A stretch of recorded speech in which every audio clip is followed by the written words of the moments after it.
Hi, I'm Robin Higgins, and this is How to Remember the Ion Chart in Chemistry.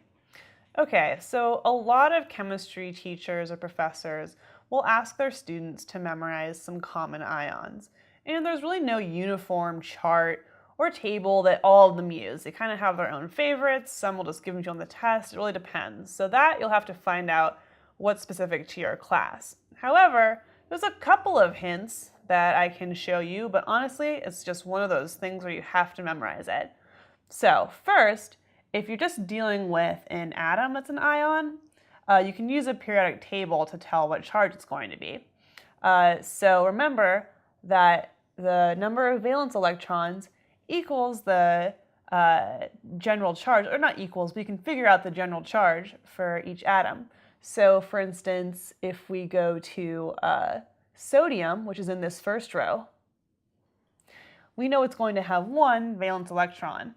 And because it wants to have a complete octet, it's going to go ahead and usually lose that one electron. So sodium's charge, or anything else in this first row, will be +1. Same thing goes for the second row, second column.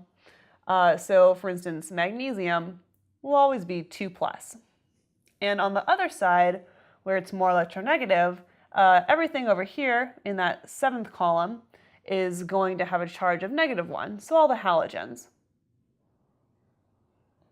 And on. Things in the middle, like carbon, are kind of go either way. It depends on what molecule it's in. So now for the polyatomic common ions, it really just is memorization. That's all. Get your flashcards out, however you memorize things. Here's a few. You have acetate, C2H3O2, just has a charge of -1. Hydroxide's a great one to learn. People always test on ammonium, and then usually some kind of combination of sulfates, phosphates, nitrates, etc. will all be tested.